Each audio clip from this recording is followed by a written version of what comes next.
I've always been very, very fearless about just getting up and leaving. And I didn't know what that was. All I knew is I just did. Was some of it probably dumb? Probably. But I might look back and go, maybe that wasn't such a good idea, but at least I tried it.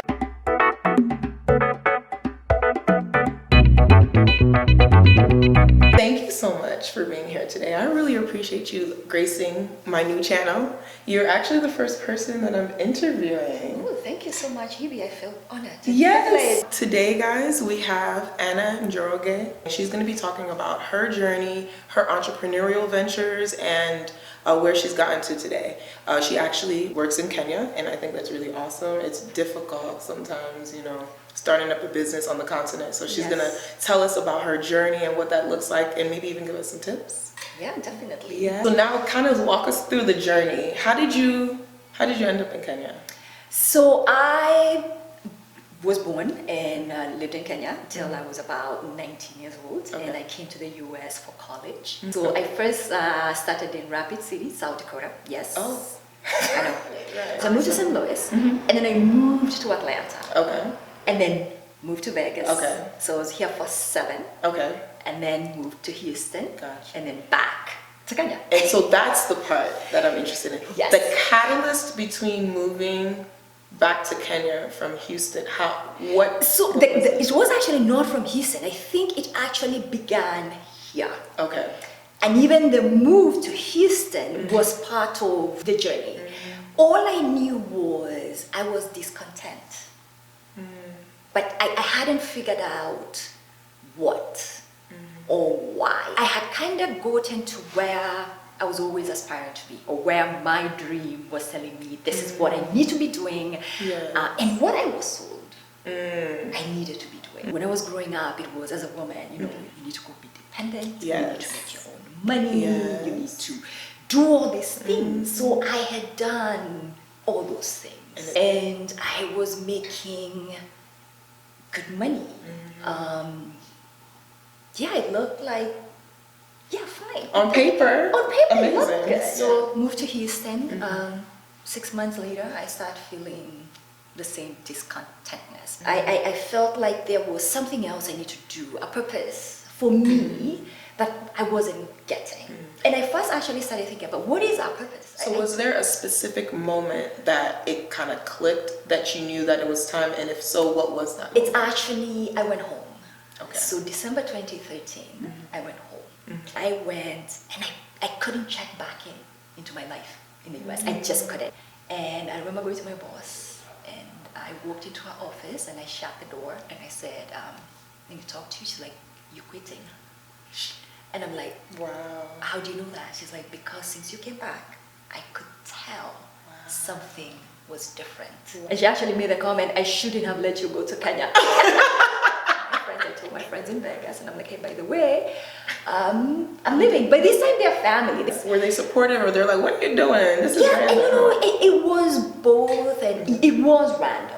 Because for a lot of my friends, I don't think they've even had, because I think I was going through this internal dialogue. And it's interesting because actually, sometimes you feel ungrateful. You're discontent, but yet, you're lucky. So how do you even have that? It feels selfish and ungrateful. So you actually don't want to have that conversation with someone else about how because they're gonna be like, really? Exactly. but oftentimes what we don't even realize is that sometimes other people are going through those same internal. Other people are going through the same internal battles. Wow. So then. I literally put up everything in storage. Okay. I kind of committed but didn't. The one thing I did is I left my job. I wanted to give it my all. I actually got a volunteer gig before I left. So I was volunteer CFO. So I had somewhere to go Monday through Friday, which turned out to be God sent. Because if I hadn't done that, I wouldn't have stayed. So I landed in Kenya, and what you realize is, yes, I grew up there, but I've been gone for so long. The friendships or the people I knew and grew up with, we've kind of We may have talked, occasionally talk on email. But you grow apart a little. Yes, because, and I understand, because what keeps friendships going is shared experiences. Yes. But here, you haven't been together. People have gone through life, jobs, divorces, marriages, and you haven't shared any of that. People have moved on. That was actually the hardest part. Wow. It was lonely. It was home, but it was lonely. Wow. When you go in December, you don't realize it because people have time. And if it's just a cup of coffee, I'll meet you for a cup of coffee. I'll meet you for lunch. Right. But now you're here. Consistent lunch? I don't know about that. Exactly. Yeah, I get you. And it's kind of funny because you actually realize even your parents have a life. And I was in Nairobi and my parents live in a town. It's about 2.5 hours away. And I tell them I'm coming home because I live in Nairobi. Yeah. And my mom tells me, actually, don't come this weekend. We have plans. And I'm like, y'all got plans. Yeah, they have plans. I'm going to really ask this question because I want people who are going to be watching this to understand. At this time, when you're deciding to go to Kenya, you don't have a concrete plan of exactly what you want to do. No, I don't. And I have an idea. But, and I tell this to, if you want to move back home, you might have this idea, but remember you've been gone for so long. Whatever idea you have, and I realize this very, very quickly, doesn't mean that it will translate. Yeah, that's true. Because that might not be the need the gap that is there. You need to assess first. You need to assess first. And do not go with this mentality that I am coming from the US and I know. I love that you said that. You may know different, but it doesn't necessarily mean that it is better. I'm actually really, really glad I took that job because one, it's the fastest way to learn how business works in Kenya. How regulation works. So we fast forward now, and how long did you work as a? I actually only did a year. Okay. So I was going to be in Kenya for 2 months. I was there for a year and almost a year and a half. So did you come back to the States? I needed to come and pack out. Okay, that's living in 2 countries is very expensive.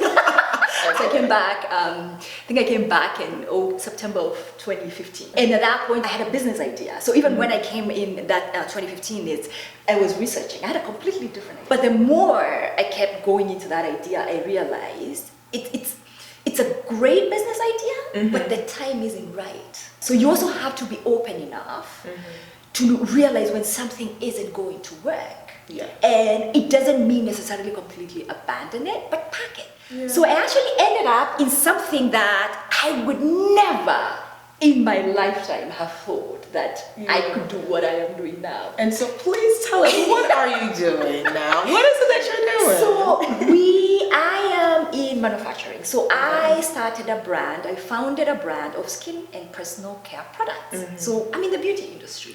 And it's called Ythera. And it came from, when I moved back, I wanted to buy African. But then I started seriously thinking about it. So I'm like, why don't we have our own things? Yeah. Why don't we manufacture anything? Why don't we have our own brands? Why do we have shea butter everywhere in Africa? But then it has to go out and then come in as finished products. Why don't we add value? Yes. So I wanted to start a brand, and it was very, very clear for me what this brand was going to do. First, it was have to manufacture in Kenya because I'm very, very passionate. As a continent, if we're going to really develop and get somewhere, we need to create industry. It's just a bigger ripple, and I can see it. My very small footprint it's making it's tiny, but it's making an impact to someone. The other thing I was going to do, it's about us as women. So Ythera is actually inspired by the power of the African woman. And I use the African woman because she's who I know. She is beautiful, she's unique, she's authentic. Just be you. And when you're just you, no matter where you are, you're going to be okay. As a woman, you are unique. You are so many things which actually make you perfect as you are. And you need to accept that. And so that's what the inspiration for your brand. That is inspiration, and we passionately believe in that. I wanted to represent this woman that we are limitless. And just allow yourself limitless. We are to be limitless. Whatever your limitless is. Get to a place where you're in Kenya. You at this point you've lived here about a year and some so change. At that point where I am starting to decide I am going to do this, I've been in Kenya for about a little over 2 years. How did you even start? I'm assuming maybe it starts with like research. So yes, so first what you do is I started research. So I had a thought. Of course, talk to people, so you see what they think. So I always say start with your circle, start with your network. That's true. Talk to my cousins. Okay. Talk to my friends. Yeah. Talk to my cousin's friends. So I have this idea, and I want to do all these things, and I'm researching, and it seems, well, I'm not even a scientist. I don't know all these things. How do I do this? But you don't need specifically to know everything to do something. No. There's so many people around you that do know. That's why and you have a the team. one thing I always say is, always get an expert to do what they're good at. So don't try to do it all. Because if you did, you'll fail anyway. It's not your strong point. If you're going to be excellent, get an expert to do what they're good at. And not for free. Yeah. You know, we like getting things for free. Yeah. And by payment, I don't always necessarily mean, and this is in business, I may not have the money, I'm a startup, but I could have a lawyer friend who needs some accounting. Yes. So you barter services. We barter services. Yeah. You know, I price my services, they price their services, and we barter. There's a friend I met years ago, actually when I first moved to Vegas. So we are both back in Kenya. And I'm telling him, this is what I'm thinking about doing. And he tells me, my brother knows that industry inside out. So we connected with him, and he kind of just, directed me to a whole lot of other people. Gotcha. And it's different when you're doing your business in Africa, because while in the US, I can just go on Google. In Kenya, you're not going to get that. Someone has to tell you. It might take you a year and you still haven't found it, and you have one conversation with someone and all of a sudden it's connected. A lot of these people I knew for a long time. But when we met, it was, I like you, and that's where authenticity comes in. Yeah. We might not have spoken for years, like this friend of mine who ended up telling me about his brother. We actually hadn't communicated since he left. And then we reconnected when I moved back, and we started, the friendship picked up. But because it was from a real place, it's authentic. It wasn't about, oh, you're going to help me someday, or I'm going to help you someday. Yes, no. You're networking because you actually should never network like that. Exactly. Because actually, in this whole journey, I have people who hold, I'd say they hold me up. Yeah. Because there's days in business, you're just like, I don't know how. How did you then, after doing, networking, kind of building and figuring out, one, how did you get capital to start this venture? Two, what is your current process? Like, what is because I can't even wrap my hand around, like, do you have a physical space? What is that currently? Yes, so I self-funded. Okay. I'm still self-funded. If you can't delay getting funding until your business gets to a certain point, if you can do it, I think it's a good thing. Why would you say it's better to delay funding? Until you get to some point. There's some point you'll need to get to where you will need funding. Right. Because now when you need major scaling, then you need funding. But at least your business will have gotten to a point where it's established. It's kind of established, you're on a solid ground. So if you can't, at least for me, that was important. Yeah. I need to get to a certain point, and I know where that certain point is, and then now I can start looking out. Gotcha. So initially, when I started, and the reason I said, we had this discussion, I told you last year, was very, very, very difficult. Because I was going to do contract manufacturing. This is where you don't set up your own plant first. You have somebody else manufacture for you. Then you don't have the capital outlay at first to set up. And do that exist in Kenya? There is not as much. I wish there was more, and I actually would eventually love to do that because there's so many brands coming up. But that capital outlay at first is very, very, very high. Gotcha. So, and I did it for a little bit. You did the contract manufacturing for a little bit. But then a regulation changed. So the requirements for you to get this license actually required, you have to go get a factory. So even though I always had a plan I had actually planned to do a plant in 2021. Now it's been pushed to 2019. So you went from contract manufacturing to your factory? Yes. Oh, wow. To having a plant. It's very, very small. I don't know whether to call it a factory, but it does meet the requirements it needs to meet for regulatory purposes. Awesome. Yes. So last year I felt like we were just reacting. So whatever the plan was for 2019, that plan never happened. Which is, I mean, a lesson in business, right? Sometimes things don't go according to plan. That's the thing in business. The one thing you have to do is be agile. And also know, no matter what you do and how much you plan, things will go wrong. Don't dwell on what went wrong. Just breathe, curse if you need to. Call a friend and but then go, how do I move forward? It really has been learning, it's been stressful, but I've been stretched and challenged beyond what I knew I could survive, but I have. Wow. And I came out even stronger. That's awesome. And the reason I'm saying know yourself, because sometimes when things are just, you're being challenged and you're being stretched, you always come back to the basics. Who am I?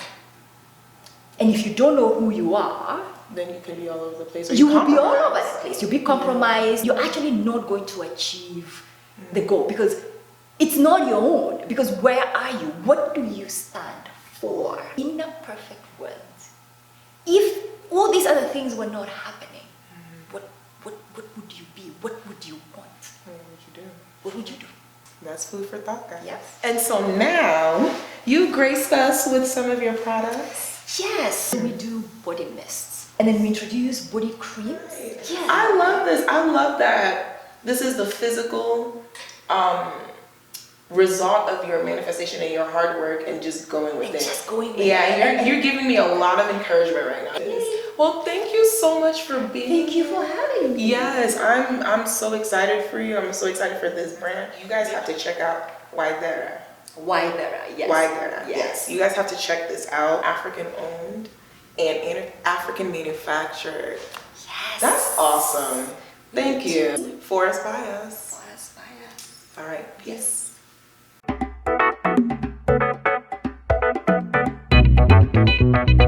Yes.